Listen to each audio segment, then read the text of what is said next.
we came together probably a year ago, and we were talking about doing this project together.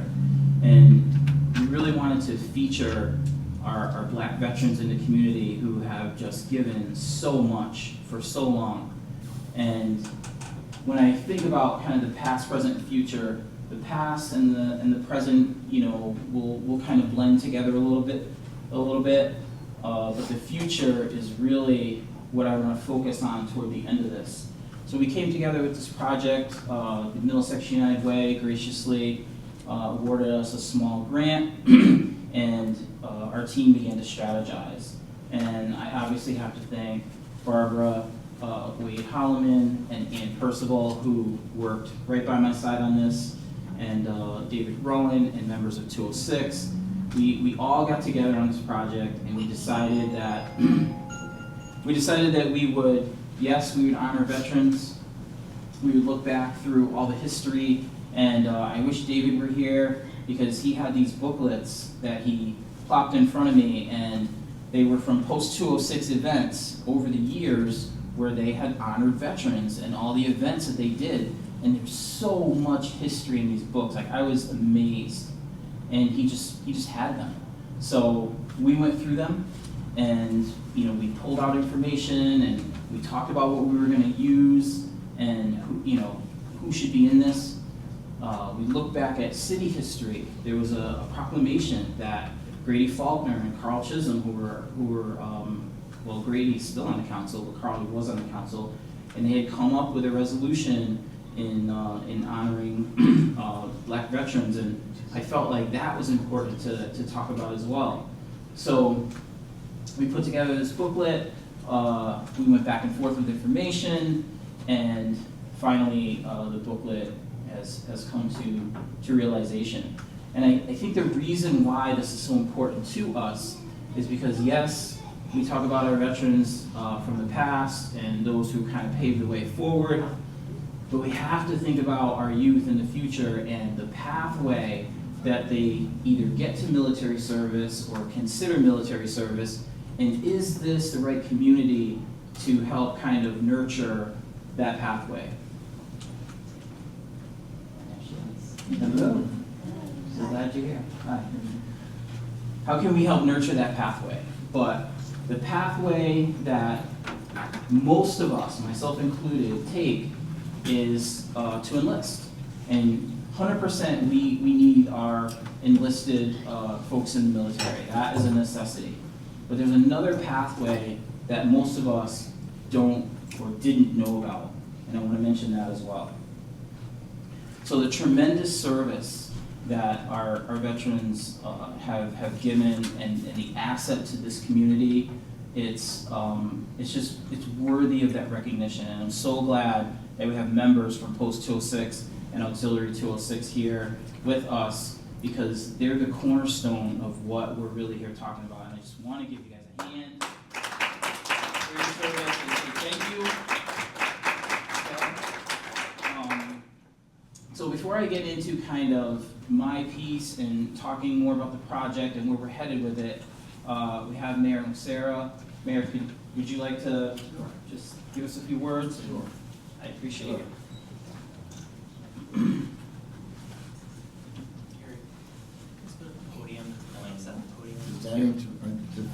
Yep. Okay. Oh, no, it won't. Yeah, okay.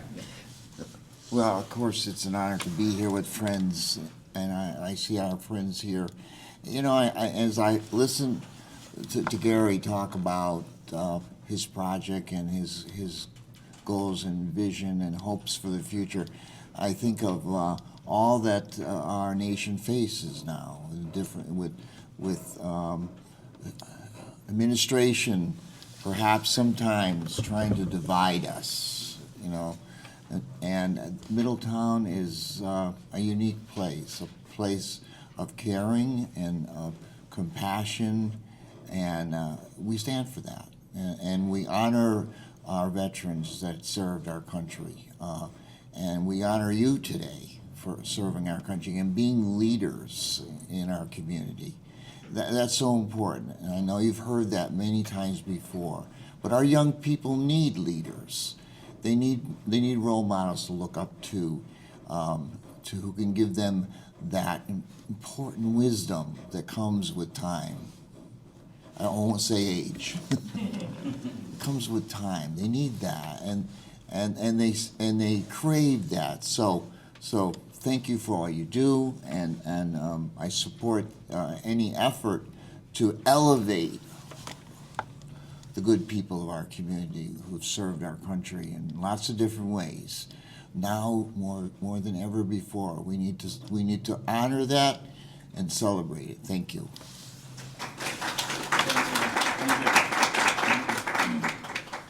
All right, and next, Susan Bransfield, would you mind coming up?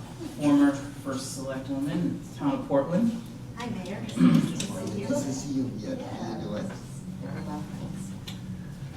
Thank you, Gary. You're welcome.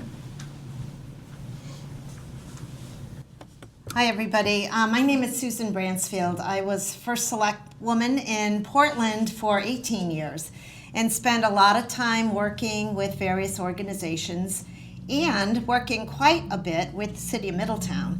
Gary and I served quite a bit together in terms of community as well as emergency services. And always looked forward to seeing Gary and learning a little bit more about what the police department does here in the city and works with us in Portland. I'm here today as president of the Portland Historical Society, and I'm delighted to learn about the new brochure that the NAACP has produced. As First Select Woman, I often would have young people come in and ask for either a letter of commendation or a letter that would go to their state representative, state senator. And it's quite a process to learn how to get into one of our service academies. So I was delighted and thrilled to see that the NAACP has produced a booklet, a map, if you will, for how young people can enter service to our country in the armed forces. I'm looking out and seeing lots of veterans in front of me, and I value the service that you've given to us, and I certainly look forward to being able to help people who want to know more about how to become service people in our country. I think it's so important that we all work together. The history of service, the history of the NAACP in our community is critical. I'm proud to say that the NAACP started with Portland involvement in concert with Middletown, and it's important to remember where we came from, where we are today, and I think we're going to learn about how our future is going to be improved. So thanks so much for inviting me. It's great to see everybody. Thank you, Susan. Thank you so much. And Shawanda Sweeney, no? Yeah, Would you like- okay. I mean, CEO, Middlesex County NAACP. Put you on the spot, why not? I know, right? I thought I was just in the audience. It's a privilege to be here, to recognize your service. We're grateful for you. We know that we wouldn't be where we are without the foundation and all the work that you've done to get us here. And so we're very happy on behalf of Middlesex United Way. We're very happy to have been able to sponsor the booklet and to continue to support what is being done to both recognize but also give out information to our younger generation so that we have the next leaders taking a page from your book, if you will. So thank you again for your service, and thanks everyone for being here tonight. Thank you. Thank you. And I know David's not here, but would you guys like to come up and say a few words about Post 206 and certainly 206 Auxiliary? Would you like to? All right.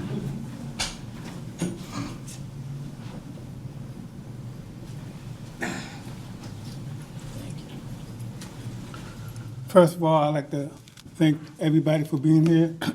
And we appreciate you recognizing the soldiers here in the community, here in town. And we appreciate everything that's going toward the book, the completion of the book. The project when it came to 206, we had a lot of history, and it was great that you was able to recognize that we had a lot of history prior to you even coming up with the idea for the book. And we hope to continue to put a lot more history into the community here in Middletown, because there's a lot of different things that we want to do, and we're trying to continue to grow. And we appreciate all your appreciation.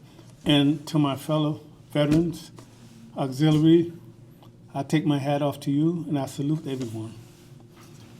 Thank you very much.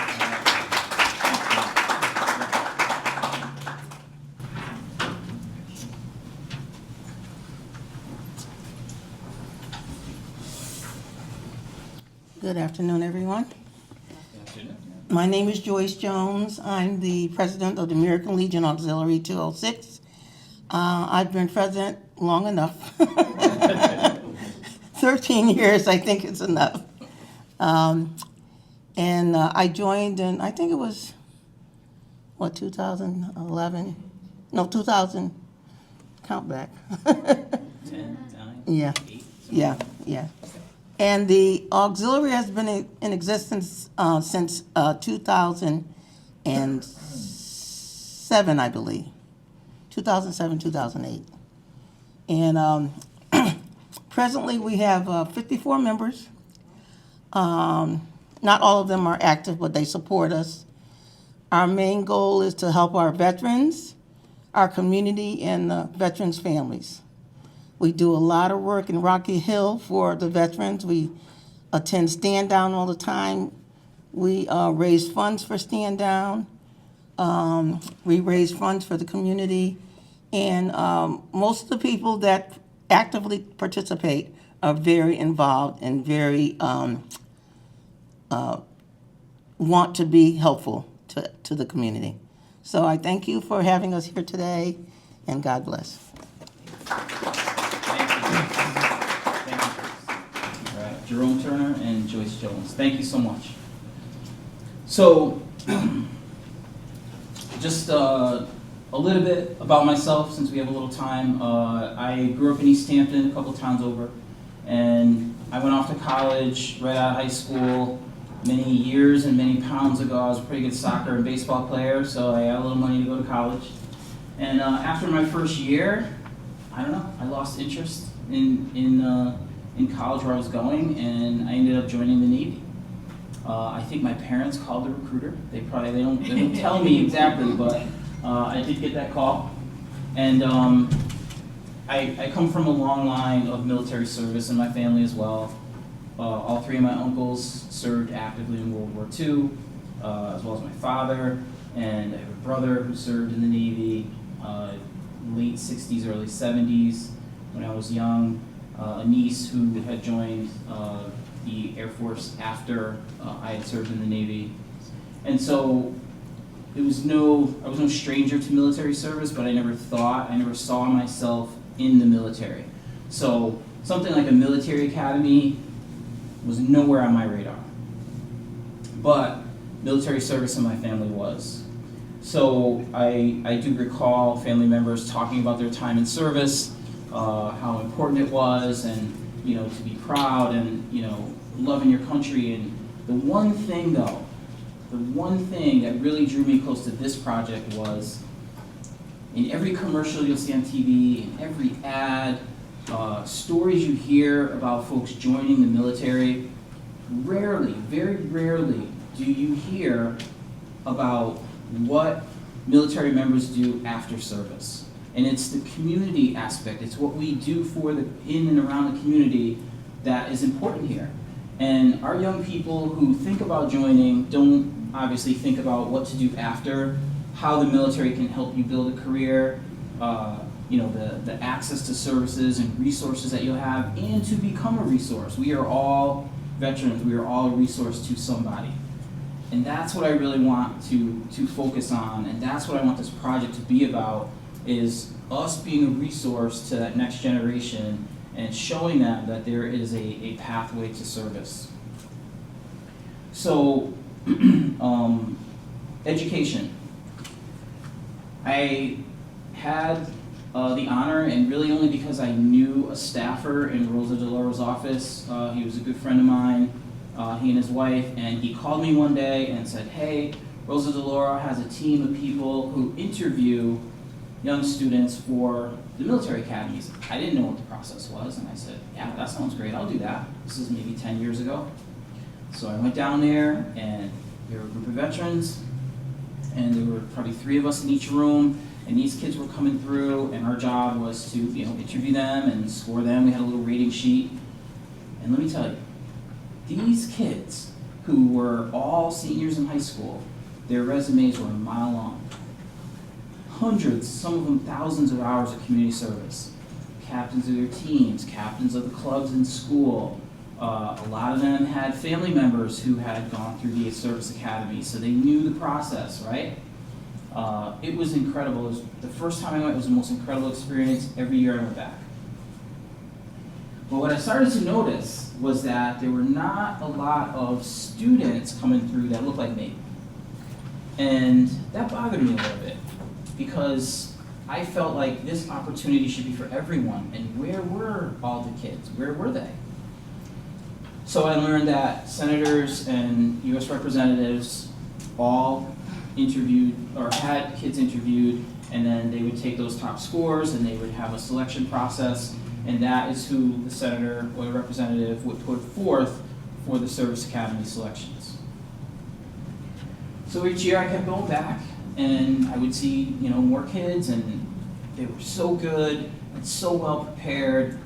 And at the time, I remember my time back working with Mayor Nocera when he was principal at Beeman, and I thought, man, like that's the age where we need to start talking to kids about military academies, right? You can't start talking to them when they're juniors and seniors in high school. You have to start talking to them before high school. But you can't just talk to them, right? Like the entire community has to be prepared to receive kids to talk about military service, especially the military academies. I am 100% so proud of the pathway that I took to be enlisted in the Navy. I wouldn't change it for anything. What the military has done for me was it gave me an opportunity to see how other people around the world lived, how different governments operated, and it gave me that deep, deep appreciation for home. Everywhere I went, I appreciated home. We can stand here freely, we can say what we want, we can do what we want, we can go to school, we can apply for jobs, we can get to the highest levels of government, we can do it all. It's not like that everywhere in the world, and these folks here will tell you that. So my appreciation for home really boosted me into that interview process for Rosa DeLaura's office. But what I always wanted to do was equalize that opportunity, and that's what this project is about, equalizing an opportunity. But how do we do that? How do we get there? We don't have an ROTC program, a junior ROTC program in Middletown. Maybe it's the right community for that, I don't know. But who would it take to be able to create that kind of opportunity? What would it take? Would it take money and resources? Would it take volunteers? Certainly tons of planning. I mean, I'm just one person. I don't have all the answers.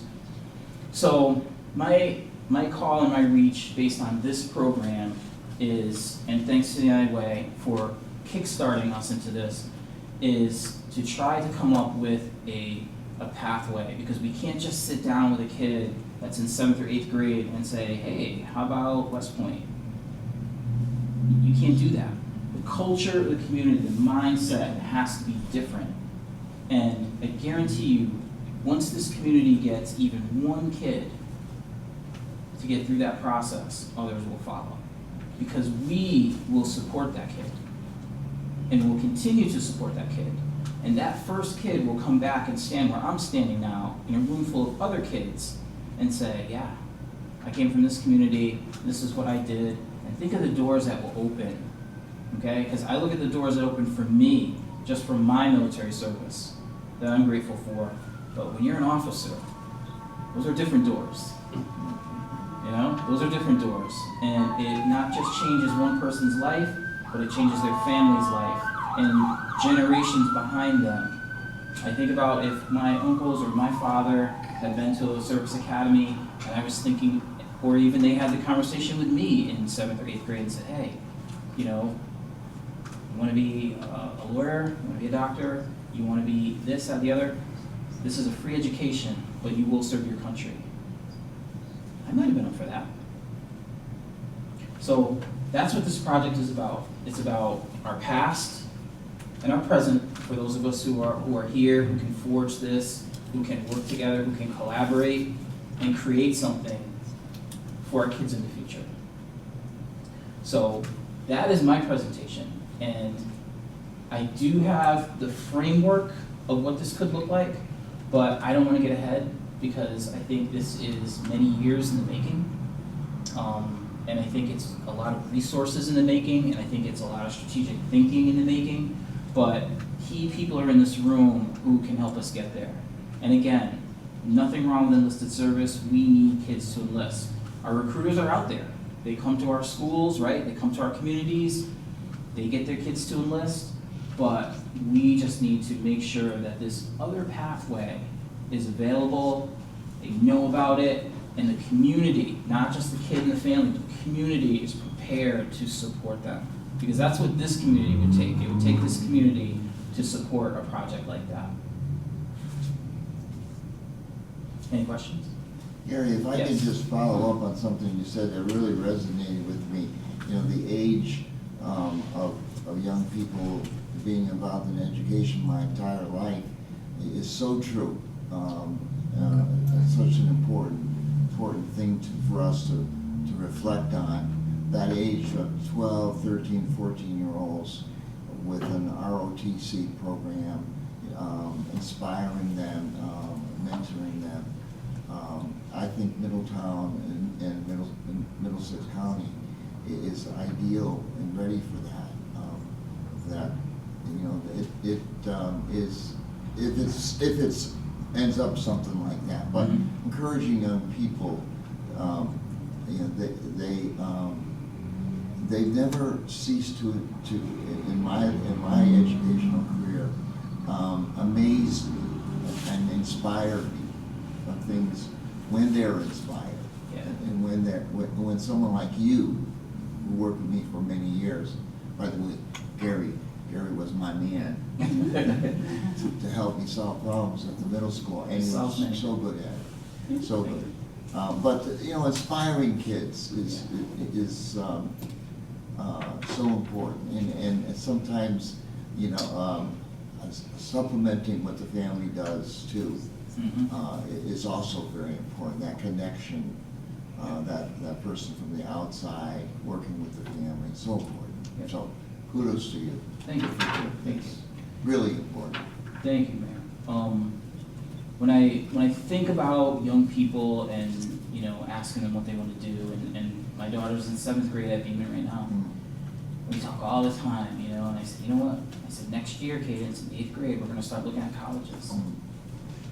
And she, you know, she may have been on a couple of college campuses for games or something like that I brought her to, but the idea of someone bringing me to West Point when I was in 8th grade, like, it just blows my mind, like, what that would have done for me if that was the pathway that I really wanted. Because think about, yes, maybe the community supports young people in a way, maybe we build something to support them, but think about what that would do to the young mind when they see it.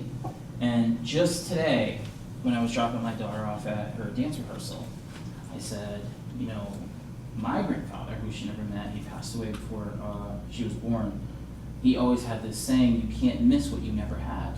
So I asked her if she knew what that meant. She thought about it for a second, and she was correct. She said, yeah, that means, you know, if there's something she reversed it, if there's something you never had, you can't miss it. That's exactly it. So this is that opportunity. Kids will never miss the opportunity that they never had.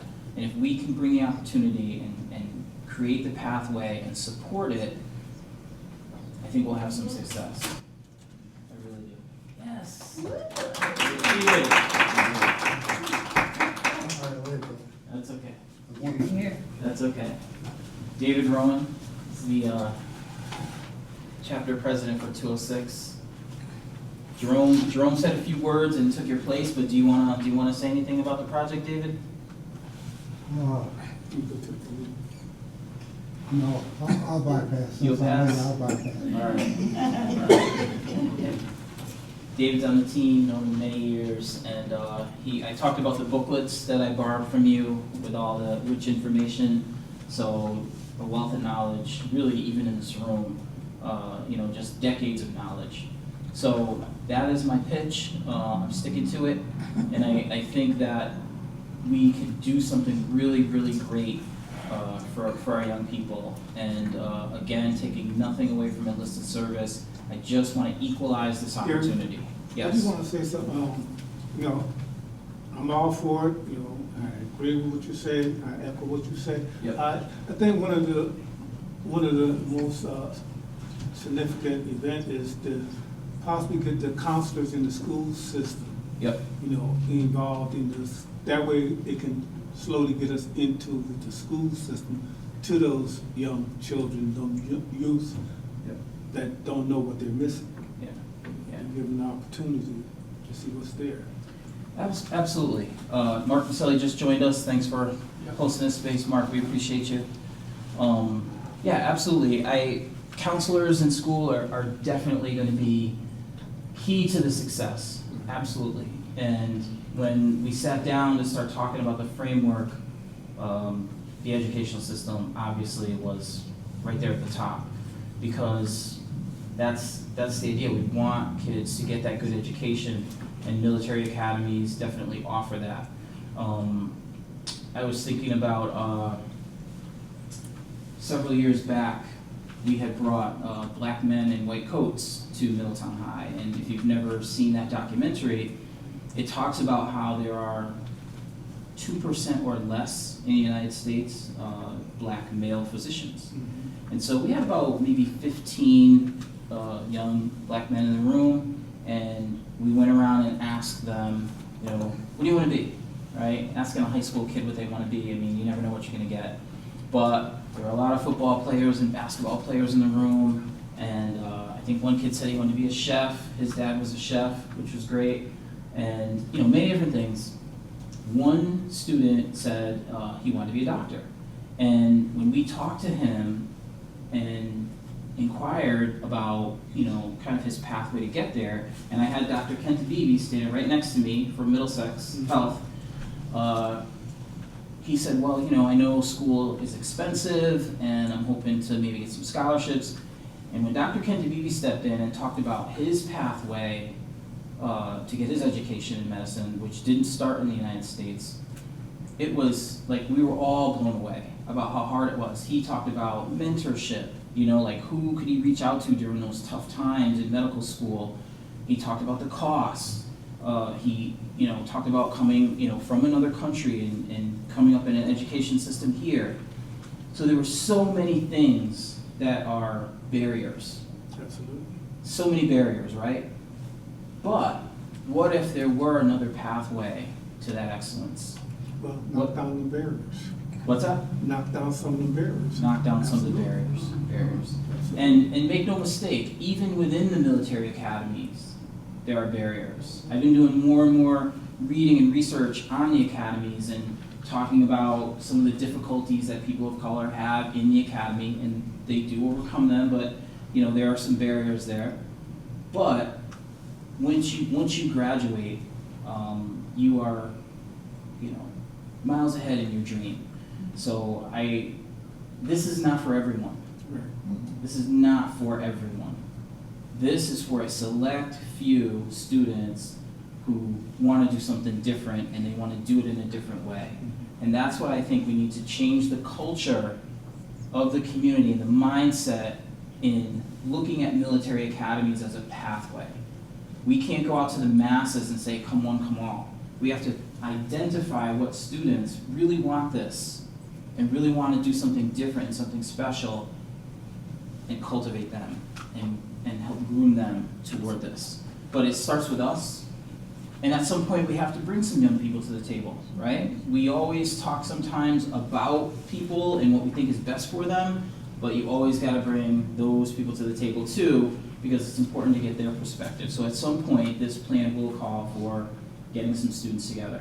But we have to, maybe through counselors at school, hey, like I would have called on Gene if he were still at Beeman and say, are there a couple of kids that you know of that maybe talk about wanting to be something or talk about the military, and those are the kids that we have to try to look for. No one would have ever looked at me and said, oh yeah, Gary, Naval Academy. That wouldn't have been me. But I ended up joining the Navy anyway.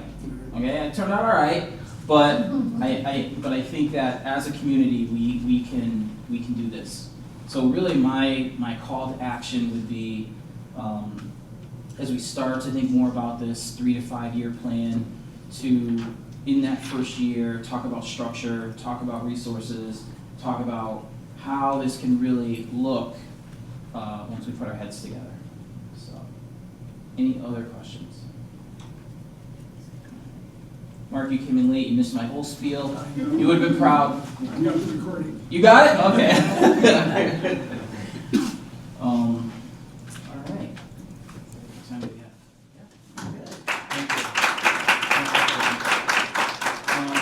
I should mention the booklet.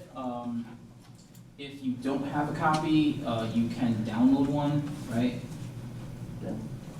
It's on middlesexunitedway.org. middlesexunitedway.org. There's probably a QR code. You can scan that. You can look through it. Incredible service from our veterans in the community. And again, equalizing that opportunity is what our goal is going to be. And I guarantee you, if we put the work in on the front end, the results will be incredible. We'll definitely see the results. So I would just want to thank everyone. You're welcome to stay for our general meeting, which I think starts at 6. Oh, and David, I had your booklet at home for the longest, but I have not seen you, and so this is your official copy of the booklet. All right, thanks, David. Thank you.